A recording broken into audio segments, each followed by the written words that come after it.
Damai sejahtera Allah yang melampaui segala akal, itulah yang memelihara hati dan pikiranmu dalam Kristus Yesus Tuhan kita. Amin. Bapak, Ibu, dan saudara-saudari yang dikasihi oleh Tuhan kita Yesus Kristus, firman Tuhan bagi kita dalam ibadah minggu ke-18 setelah Trinitatis, tertulis dalam kitab Yesaya pasal 5 ayat 1 hingga ayat 7. Demikian. Aku hendak menyanyikan nyanyian tentang kekasihku, nyanyian kekasihku tentang kebun anggurnya. Kekasihku itu mempunyai kebun anggur di lereng bukit yang subur. Ia mencangkulnya dan membuang batu-batunya dan menanaminya dengan pokok anggur pilihan. Ia mendirikan sebuah menara jaga di tengah-tengahnya dan menggali lubang tempat memeras anggur. Lalu dinantinya supaya kebun itu menghasilkan buah anggur yang baik. Tetapi yang dihasilkannya ialah buah anggur yang asam. Maka sekarang, hai penduduk Yerusalem dan orang Yehuda, adililah antara aku dan kebun anggurku itu. Apakah lagi yang harus diperbuat untuk kebun anggurku itu, yang belum kuperbuat kepadanya? Aku menanti supaya dihasilkannya buah anggur yang baik. Mengapa yang dihasilkannya hanya buah anggur yang asam? Maka sekarang aku mau memberitahukan kepadamu apa yang hendak kulakukan kepada kebun anggurku itu.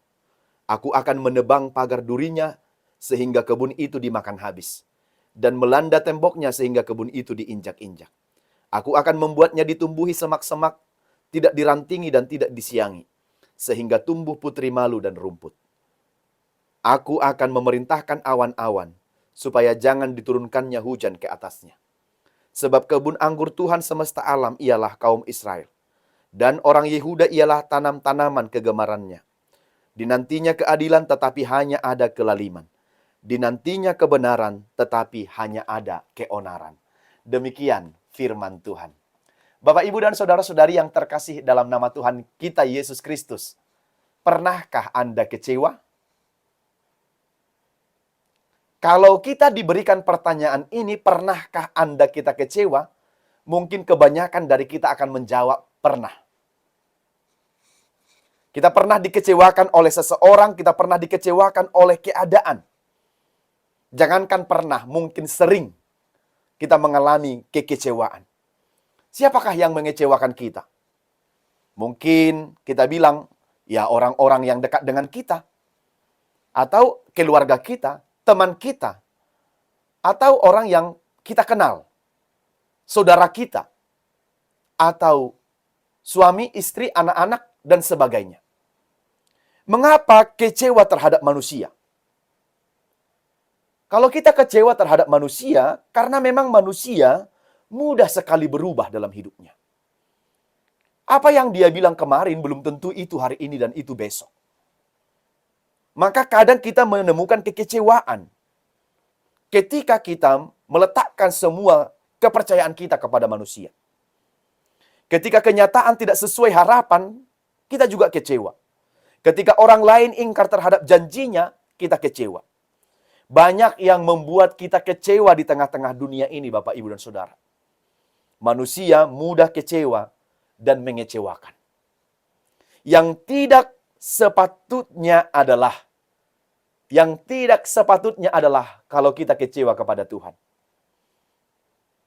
Tetapi kecewa pada Tuhan seringkali dilakukan oleh orang banyak, orang percaya pun sekalipun. Pernahkah Tuhan mengecewakan kita? Jawabannya tidak pernah. Tapi sebaliknya, coba hitung Bapak Ibu, berapa kali kita mengecewakan Tuhan dalam kehidupan kita. Berapa kali kita mengecewakan Tuhan dalam iman percaya kita kepada Dia.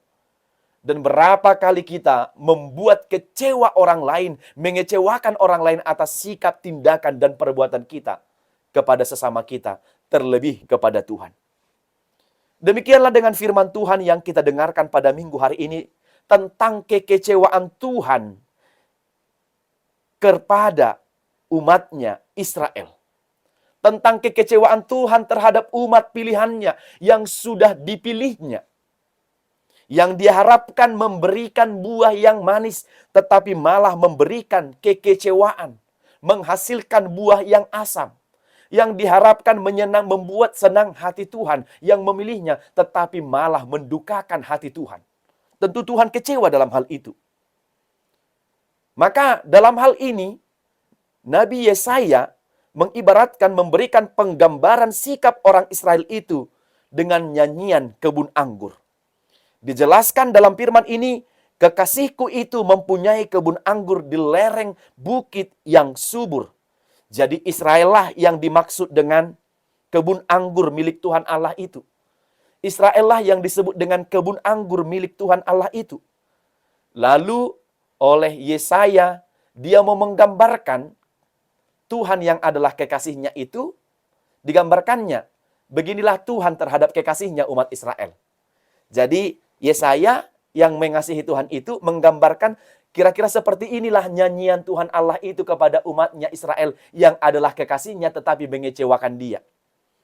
Aku hendak menyanyikan nyanyian kekasihku. Firman Tuhanlah yang disampaikan oleh Nabi Yesaya. Kalau dikatakan kekasihku itu kepada bangsa Israel. Tetapi ketika Nabi Yesaya yang menyebutkan itu, menyebutkan kepada Tuhan Allah itu. Nah, oleh karena itu dikatakan di sini,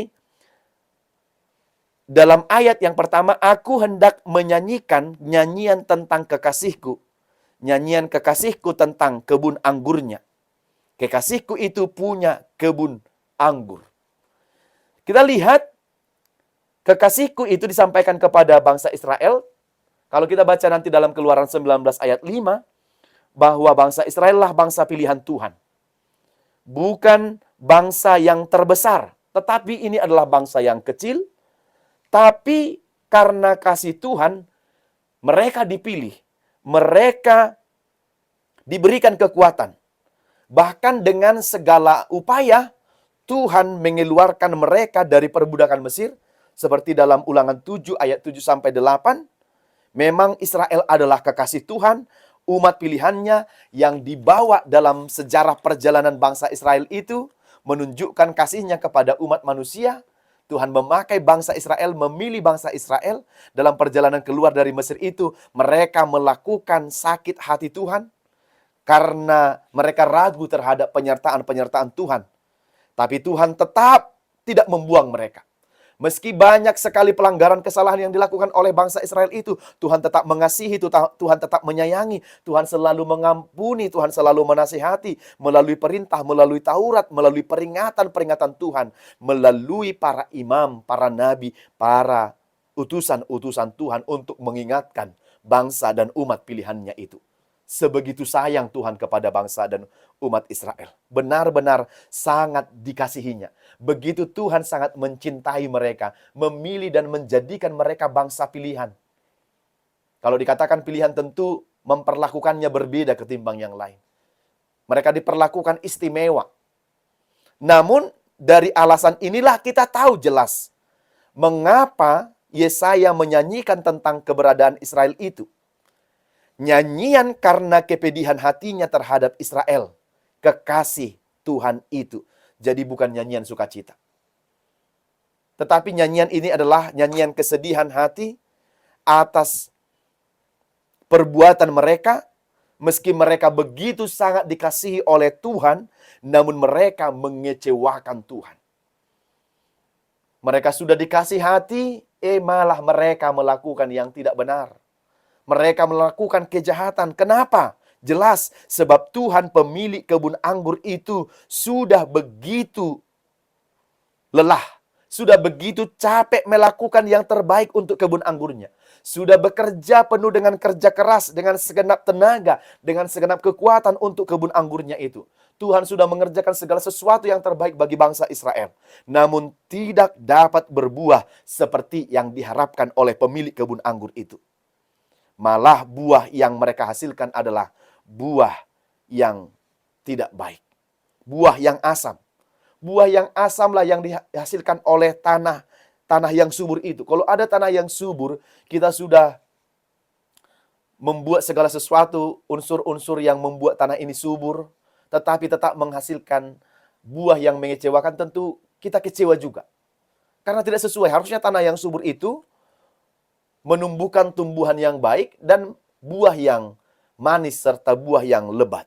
Tetapi yang dihasilkan ternyata yang asam, yang tidak baik, yang tidak dikehendaki. Maka terjadilah kekecewaan. Kekecewaan di hati pemilik kebun anggur itu. Kenapa kecewa? Ya jelaslah Bapak Ibu.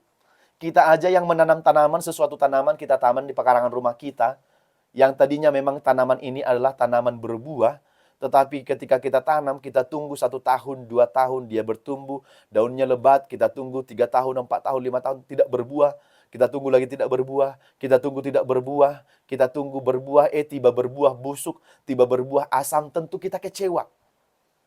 Kita akan memotong dan mengganti dengan buah yang lain.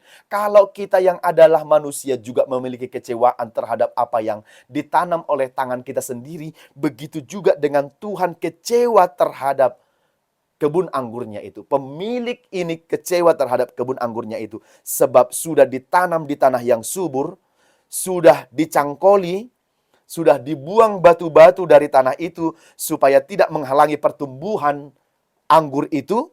Sudah diambil benih pilihan yang terbaik. Benih tidak pernah diambil dengan asal-asalan. Tetapi benih lopok selalu diambil dari yang terbaik, dari yang terbaik. Pokoknya yang paling baik sekali untuk dijadikan benih. Benih tidak asal-asal. Tanah juga sudah bagus, tumbuh dengan bagus karena tanahnya sudah gembur. Sangat bagus. Tetapi setelah anggur itu tumbuh, lalu didirikan lagi menara penjaga di tengah-tengahnya, supaya kalau ada tampak yang mau merusak, baik hewan atau manusia pun yang mau mencuri dan mengambil buahnya kelihatan. Itu makanya di tengah-tengah taman itu didirikan menara penjaga, supaya tampak ke sekitaran semua tanaman itu, mana tahu ada hewan liar atau hewan pengganggu perusak, atau ada manusia yang hendak mencuri dari tanaman itu. Sudah didirikan menara penjaga. Persiapan sudah sangat begitu baik, sempurna. Semua sudah disediakan sebelum panen. Selanjutnya juga sudah digali tempat memeras anggur itu. Setelah dipanen nanti semua dikumpulkan ke tempat pemerasan untuk diperas dan mengambil air anggur itu, supaya dapat anggur itu, dapat anggur yang enak dan anggur yang manis, anggur yang betul-betul anggur yang murni dan anggur yang enak sekali. Di sini jelas bahwa semua sudah dipersiapkan oleh pemilik kebun anggur itu dengan baik. Sudah dipersiapkan dengan baik untuk mendapat anggur terbaik, untuk mendapat anggur pilihan, untuk mendapat anggur terenak. Namun apa yang terjadi? Bagaimana kenyataan yang sesungguhnya? Ternyata pemilik anggur itu begitu sangat kecewa. Kenapa kecewa? Sebab jelas setelah anggur itu berbuah dan setelah anggur itu diperas, ternyata yang dihasilkan adalah anggur yang asam, bukan anggur yang manis. Kecewa sekali. Kalau orang bilang proses tidak akan mengkhianati hasil, kali ini berbeda. Semua prosesnya sudah dijalankan dengan baik, tetapi hasil yang diharapkan tidak maksimal. Tetapi hasil yang diharapkan tidak baik, tetapi hasil yang diharapkan bukan manis, malah kemudian asam. Pasti sangat mengecewakan. Harapan kita manis yang datang asam. Harapan kita akan berhasil, ternyata tidak. Kita sudah belajar sungguh-sungguh, kita sudah menuntut ilmu sungguh-sungguh. Harapan kita akan menjadi orang sukses, ternyata tidak. Kecewa kan? Pasti kecewa. Maka Tuhan memanggil. Ketika Tuhan kecewa, dia mengharapkan akan meminum anggur yang manis. Dia sudah mendambakan dan mengimpikan akan memperoleh anggur yang manis, anggur yang enak. Ternyata yang didapatnya bukan enak, tapi malah asam. Lalu siapa yang tahan untuk meminum anggur yang asam itu? Hanya sedikit aja kita minum, kita sudah tidak tahan. Maka Tuhan kecewa, lalu dia memanggil penduduk Yerusalem dan orang-orang Yehuda menjadi saksi.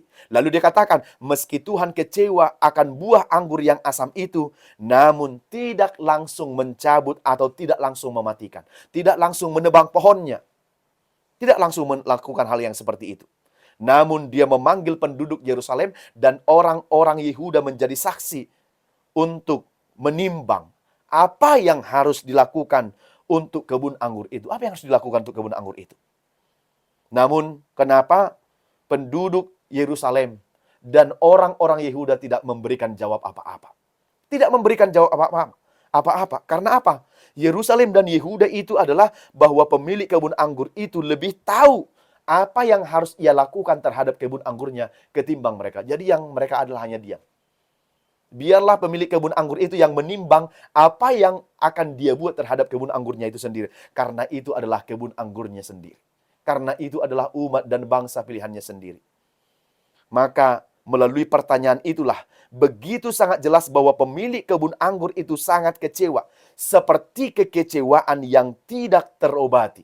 Tidak terobatilah. Bayangkan proses kita hasilnya dikhianati. Kita sudah berproses dengan begitu sangat baik, semua sudah lelah, semua sudah sangat capek.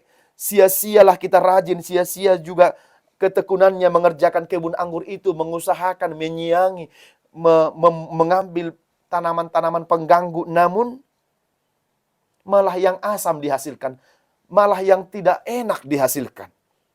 Apakah yang harus diperbuat untuk kebun anggur itu? Sebab semua sudah diperbuat sebelumnya. Semua proses sudah sangat baik, dari tanahnya, pengelolaannya, dari bibitnya, dari perawatannya, dari penjagaannya, dari pemerasannya. Semua sudah sangat sempurna. Tetapi kemudian hasilnya sangat mengkhianati. Tidak sesuai dengan apa yang diharapkan. Tidak ada lagi yang harus dilakukan selain daripada membuang. Tidak perlu lagi dijaga. Sebab kelelahan selama ini sudah sia-sia.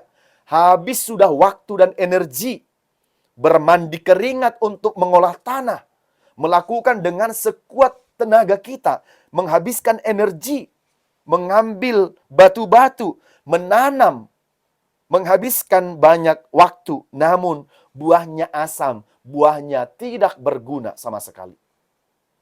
Maka Tuhan, pemilik kebun anggur itu, melakukan hukuman kepada kebun anggurnya. Seperti dalam ayat 5 dan ayat 6. Karena itu ada jawaban dari penduduk di Yerusalem dan Yehuda tentang kebun anggur itu. Maka karena tidak ada tadi jawabannya, maka dia sendirilah yang menjawab dan dia sendirilah yang melakukan hukuman terhadap kebun anggurnya itu. Yang pertama dilakukannya adalah, aku akan membuang pagar darinya sehingga kebun itu dimakan habis. Tak peduli lagi. Biarlah dimakan habis apapun. Jadi sekarang akan membuang pagarnya. Yang tadinya dipagari, pagarnya sekarang dibuang. Bebas sudah sekarang kebun anggur itu mau dimakan oleh apapun. Binatang liar, pengganggu, pencuri, atau apapun itu terserahlah sudah. Yang kedua, membongkar temboknya sehingga kebun anggur itu diinjak-injak. Temboknya juga dibongkar. Biarlah diinjak-injak. Yang ketiga, membuatnya ditumbuhi semak-semak, tidak dirantingi dan tidak disiangi, sehingga tumbuh putri malu dan rumput-rumput. Pembiaran sudah. Biarlah sudah di situ. Ditumbuhi oleh tumbuh-tumbuhan pengganggu yang merusak, tidak dirantingi lagi. Kalau tidak dirantingi lagi berarti tidak akan berbuah lagi banyak. Sebab biasanya pohon anggur itu dirantingi supaya dari buahnya lebat, banyak, dan manis. Yang keempat dikatakan, aku akan memerintahkan awan-awan supaya jangan diturunkannya hujan ke atasnya. Lihatlah, begitu sangat kecewanya pemilik kebun anggur itu, sampai kemudian temboknya dibongkar, pagarnya dibongkar, baru kemudian tidak dirantingi lagi, tidak disiangi lagi, lalu kemudian tidak ada lagi air hujan, tidak ada lagi diturunkan air hujan, yang ada kemarau, maka tidak akan ada tumbuhan yang tumbuh dengan baik kalau tidak diairi oleh air hujan. Apa yang kita lihat dari hukuman ini? Tuhan pemilik kebun anggur itu, dialah yang berkuasa atas kebun anggur itu sendiri. Allah yang berkuasa atas langit dan bumi. Dialah yang memerintahkan awan-awan itu supaya hujan jangan diturunkan. Semua yang ada di muka bumi ini terletak berada pada kendali Tuhan. Maka tanah yang subur menjadi tandus, tidak lagi menghasilkan buah. Berdiam atau tinggal di situ binatang, tidak ada lagi paritnya, sehingga penghalangnya tidak ada, sehingga ladang itu akan diinjak-injak oleh apapun. Kalaupun nanti akan berdatangan hewan-hewan ke situ, pemangsa, pencuri dan sebagainya, benar-benar itulah hukum bagi ladang atau kebun anggur yang menghasilkan yang asam itu. Tidak ada yang enak. maka tidak perlu lagi ini disiangi. Dibiarkan begitu saja. Tanaman itu pun dibiarkan begitu saja, tidak diulangi lagi untuk mengelola. Kebun anggur itu tidak diperdulikan lagi dan sekarang sudah ditinggalkan. Karena pemilik kebun anggur itu sudah kecewa, hanya capeknya aja sama dia. Dia tidak memperoleh hasil dari apa yang dia usahakan dan upayakan dengan jerih payahnya. Dia hanya capek aja, dia hanya habis tenaga dan kekuatan, tapi tidak memperoleh buah yang manis. Bukankah itu sangat menyakitkan dalam diri kita? Maka ayat 7, beginilah sebenarnya kekasihku itu Tuhan, oleh Yesaya bilang seperti itu, kebun anggur itu adalah kaum Israel dan orang Yehuda. Sekarang kepada semua orang percaya yang telah dipilih menjadi, dan termasuk kita adalah menjadi ikut dipilih dan ikut dicangkokkan kepada bangsa Israel itu sendiri, kita pun diminta supaya kita tetap tidak mengecewakan Tuhan dalam kehidupan kita. Sebab apa katanya? Dinantinya keadilan mispat, tetapi yang ada kelaliman misapak. Dinantinya kebenaran sedekah, namun hanya ada keonaran seakah. Jadi betul-betul semua di luar dari perkiraan, di luar dari apa yang diharapkan oleh Tuhan, yang dihasilkan oleh kebun anggurnya itu. Jadi Tuhan dengan sangat kecewa terhadap kebun anggur itu karena dia tidak mendapat sesuatu apapun, padahal dia sudah mengupayakan, dia sudah menyuruh begitu banyak para nabi, para imam untuk menyadarkan supaya bangsa Israel itu tobat. Ternyata mereka mencari jalannya sendiri, tidak menghasilkan buah yang manis, tetapi malah buah yang asam. Maka Bapak, Ibu, dan saudara-saudara yang dikasihi oleh Tuhan Yesus Kristus, jika ternyata Tuhan sudah memberikan yang terbaik bagi kita, maka hendaklah kita berjalan menurut jalan yang dikehendaki oleh Tuhan. Janganlah berjalan dalam kesesatan. Janganlah kita hendaknya memeras orang-orang yang miskin. Janganlah kita hanya mencari untung dengan jalan yang tidak benar, sehingga banyak orang yang susah dan menderita, tidak mendapat keadilan bagi orang-orang kecil. Tuhan sangat kecewa dengan keberadaan mereka karena mereka tidak melakukan keadilan dan kebenaran. Tuhan begitu sangat kecewa. Karena itu firman ini mau menyampaikan paling sedikit 3 hal kepada kita. Yang pertama adalah kita adalah kebun anggur Tuhan. Kita adalah umat Israel yang baru itu, yang sudah dibaptiskan di dalam nama Allah Bapa, Putra, dan Roh Kudus. Karena itu kita harus memberikan buah yang baik dalam kehidupan kita. Tuhan menanti buah-buah kita, buah yang manis, bukan buah yang asam. Tuhan menantikan buah kita yang baik, kita kekasihnya. Tuhan mencintai kita, Tuhan mencintai bangsa kita, Tuhan mencintai orang-orang Batak, sehingga dia mengutus para misionaris ke sana supaya kita mengenal firman dan Injil Tuhan itu, supaya kita melakukan kehendaknya. Kalau begitu, janganlah membuat Tuhan kecewa dalam kehidupan kita. Rajin beribadah, rajin bergereja, rajin melakukan firman Tuhan, janganlah membuat kekecewaan. Jangan, supaya Tuhan sudah melalui anaknya Yesus Kristus, sudah menebus kita dengan mati berkorban, mengorbankan nyawanya. Jangan sampai kita menghasilkan buah-buah yang asam. Jangan kita sampai mengecewakan di hadapan Tuhan. Tetapi hendaklah kita berbuah dengan buah yang manis, supaya orang lain dapat menikmati buah kita itu. Itulah yang dikehendaki oleh Tuhan kepada kita. Itu makanya kenapa dia memilih, aku memilih engkau untuk berbuah, dan buahmu itu lebat, serta buahmu itu manis. Itulah yang dikehendaki Tuhan dalam kehidupan kita. Yang kedua, Tuhan merawat kita untuk berbuah, dan berbuah yang lebat dan manis. Jadi Tuhan merawat kita.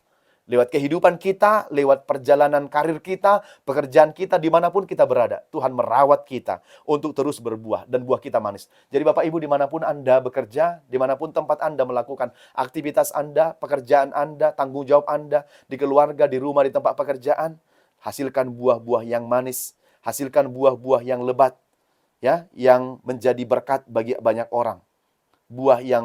Jangan buahkan buah yang asam, yang membuat sakit hati orang yang atau membuat sakit hati Tuhan, karena buah kita tidak enak, buah kita asam. Yang ketiga dan terakhir adalah Tuhan menghukum orang yang berbuahkan buah yang asam.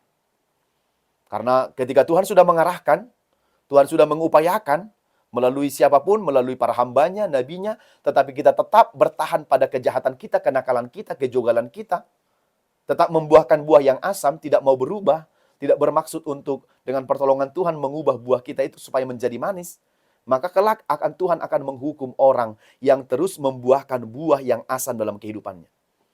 Melakukan kejahatan dalam kehidupannya, tidak mau berubah dan tidak mau meninggalkan jalan kejahatan itu.